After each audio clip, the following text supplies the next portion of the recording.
It's Madflex tuning in to Witty Smitty News. Mess with it. Christian Smith, Witty Smitty News, Mass, joined with Madflex. Just had a crazy battle with Xcel to kick off the night. How do you think it went, man? It was good, man. It was good. Like, I'm such an Xcel fan that it's like I knew that it would be some hot shit, man. I thought it would be good. I thought it'd be good because Xcel, like, every battle I've ever seen him in, he's good. So I knew that it was going to be something good, and it was because, you know, he raps his ass off, man. So we kind of talked before it all went down. We were like, hey, I mean, at the end of the day, if we come and make something tight, then, you know, like, it could outshine everybody because both of us write our asses off. And so far, like, it set the night off best I've ever set a night off. So it was tight. It was tight. Now, it being a blackout situation where you're not allowed to hype the matchup, does that make it more difficult for you or easier and kind of kills distractions? Well, like, you can't, like, the thing is that, like, a lot of your prep when you battle rap is kind of like going around and being like, yeah, I'm battling this guy, that guy. And so it was like, yeah, it was a couple times I got a little reckless and I almost revealed it to people that like were just casual people because I was like, yeah, you know, because Xcel's dope. And oh, fuck. You know, I just thought, but like, but I love it, man. Like, I've been wanting to do the Blackout edition. I've been wanting to do the Massacre edition. And I think the fact that you get to do 2-in-1, it's like to do Blackout in Boston. And the crowd is just so savvy to the shit, man. It was like, I love it. I just loved it. This crowd out here was incredible, man. And it was extra incredible because it set off the night. We might have even got a little gas. just a little bit of gas. I mean, I'm an honest person, so, but I mean, I think they were reacting to the right shit, which was cool. How is it going into a battle, battling someone in their home court? I kind of, you know, I knew that it had a lot of possibilities. Like, I could have been the villain. I could have been, you know, well received. It's like, and you kind of just have to accept all the possibilities because, like, at the end of the day, yeah, I could walk into Boston and deal with a guy from Boston, like, getting a lot of love and be able to do nothing about it. And I think I just make peace with that shit. You know, it's like, it's survival, you know? It's like, you have to prepare for everything. And I think me, I'm over-prepared, you know? It's like, I know what the possibilities are. And so if you just go in there kind of hoping people are going to love you, it's like you're going to be disappointed sometimes because I've been into, like, I don't know, at this point I've had a lot of battles and I've been received differently in a lot of them. So for me, I was like, shit, I mean, whatever happens, happens, man. And you also got the BOTZ title match coming up versus Rahney. Not the title match, just the contenders for the title match. The almighty Sam Colt. So, since it's a #1 contender match, it's obviously judged then? Yeah. So what are you expecting out of Rahney as an opponent? He's great, man. I like Rahney. We go back and forth and we have some fun, but like at the end of the day, I respect the guy's ability. His thing. You know, I'm gonna big y'all up because I actually thought you guys were really pissed. We had, you know, the thing is, like, was it serious or was it? On one hand, I appreciate Rahney and what he does, and I appreciate his ability to draw attention to his battles. Mm-hmm. On the other hand, I thought he took a certain aspect of it too far because. You know, I think I take, when it comes to battle rap and life in general, it's like a platform that I take seriously of my ability to, like, create narrative and conversation between people. And I think he overstepped that a little bit, so that's what sparked this whole thing. And since then, it's just been whatever, man. He's gonna do what he does, and he's gonna make his memes, and I'm gonna make my memes, and I'm gonna fire back. And now there's hype behind it. A lot of hype, you know, I feel. I mean, and that's the point, is that if he, you know, if it took him to do that to create this hype, I think that's his whole end game. And I mean, it's not mine, which is why it started. Mm-hmm. And but I appreciate it, and I appreciate what he's doing. So, you know, good luck to him. Now, as I mentioned, obviously the battle's judged. Yeah. Do you feel a lot more battles should be judged, or should it stick to the promo aspect? I think as long as people make peace with the fact that it just, like, it's completely inconsequential in the grand scheme of things. Like, there's no judgment really that will ever be so concrete that it matters absolutely. Like, yeah, I could go in there and I could think I won and lose because the judges are not, you know, doing or vibing with what I'm trying to do.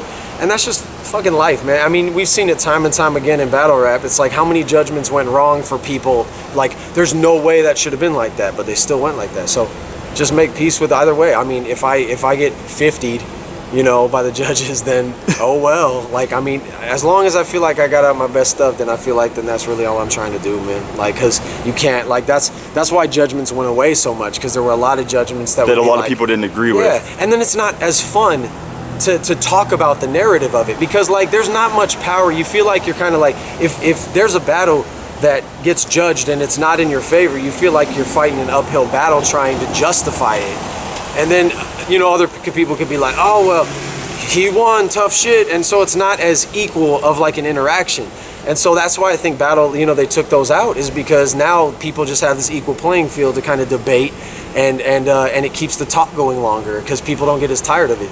No, yeah, I definitely agree with that. Yeah. Now I want to touch on your beginning for a minute. So we're going KOTD PY 2012 versus Scatterbrain. That's my man. Yeah. Verse Tracker has that listed as your first battle. Is it your first or just first with footage? It was my first. Well, the thing is, like, I used to battle a lot back in the day at like clubs in the city, in Oakland, in San Francisco, like just a lot of open mic shit, and it was freestyle, so it was more like, and sometimes mostly it was on beats, and so I used to do a lot of that. And then I did like an audio competition with like 32 people, and I won it, which really was what kind of sparked everything, because I was able to kind of get through that and I felt good about it. And then when I did, I hit up Malathion, and to this day, like I feel like Malathion really gave me a shot. So I would recommend, if people are interested in proving yourself, especially in California, is to hit up Malathion, because I didn't have any footage of battles, but I did have that audio footage of when I won, and he's like, "You've got talent, let's get you in here." And we had a good match, me and Scatterbrain. Scatterbrain, it's funny too, because I've had 22 battles, man. And Scatterbrain, is it 24? He knows. Yeah. He knows more. But like, 24. Sorry, it's just, bro. And to this day, I think Scatterbrain, like, he just, I wish he'd come back. So if you're listening, come back, because he has so much style, man. Like, I love the guy, and I think that, you know, I wish more people had that style. It's like it's become kind of formulaic, and people just start kind of talking about, you know, like the same things, and it gets disappointing because you want people to switch it up a little bit, you know. So I think with a dude like Scatterbrain, he had that style. It's like the element that's missing, and I try to have that too. And I think it's something that, like, you know, it really keeps the hip-hop part of battle raps in, because a lot of people come and sing-song their way through this shit, and I think an element of hip-hop is lost in it that kind of takes away from the, you know, the enjoyment of it for me. So, but yeah, like, so I'm a fan of Scatterbrain too, and it's been a long road since. So as I mentioned, 24 battles deep. Who's been the toughest opponent? The toughest? Man, God. I mean, if I thought about all 20, like the ones that I think, God. That's a tough one. I'm thinking back to the biggest wars I had. I had a lot of wars, and the toughest opponents that I had, Psychosis was a good one. He was a good back and forth, because we had a lot of good like battle energy between us, and it was unfortunate that I didn't finish as well, but that was one of my favorite battles. Shocks was amazing, you know, even Ellipsis was fun. Mostly it's the ones that I didn't like have enough prep for, because I'm like, these are closer because I'm not prepped. But it's funny because I can't even, can you remember some of the people that I battled? No, Nestle. Let's say Nestle. Because Ness is, I'm such a big fan of Ness, and I love that venue.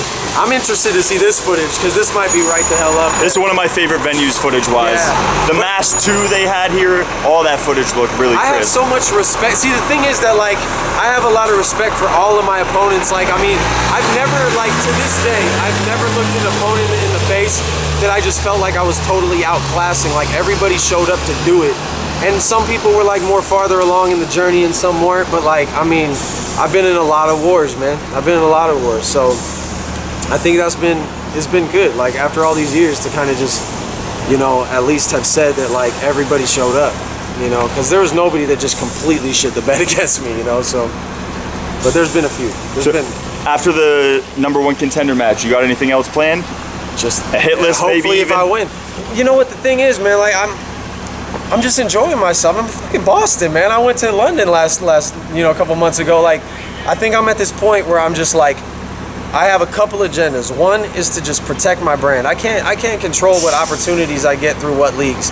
But like, if I protect my brand, and like everybody knows that when I show up, they're gonna get something like really polished and really solid, then like, you know, that's all I can really do. And so when I do that, that protects my ability to travel with this shit and just enjoy myself. Because like, I don't know. I mean, if I sit here and I like judge my success on this, on how far I can get in certain leagues, there's just too many politics in it that I can't control. It's out of my hands.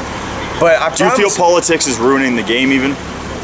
To a certain degree, at least? I think maybe. I wish that there was more direction in it, I guess. Because the one real problem is, like, I don't think that there's, like, you know what you're getting, and it's going to be really hard to prevent it from getting stale. So you have to switch things up a little bit, which is cool with this because you got the mass and the blackout event at the same one, and that's a great look. But yeah, I mean, fuck it, like take some title matches, like do something, like have some judge matches, number one contender matches. There you go. Stuff like and that. That's the thing. Like I could take the L, and that'd be fine. It's just like, oh well. But like, just be at peace with the fact that like your self-worth is not attached to people's judgments of you. It's like, I'm in here, and if they say I lost, they say I lost, and fuck, suck it up, man. That's it. Oh well. Well, Christian Smith, Witty Smitty News, Madflex, Black Mass, crazy battle with Xcel. Make sure to check that shit out when it drops. On you on social media and all that. Pretty much Twitter at Madflex Hip Hop, and I think it's Facebook at Madflex Hip Hop, and Instagram at Madflex Hip Hop. All those. Witty Smitty News, Madflex. Appreciate it, subscribe to the channel.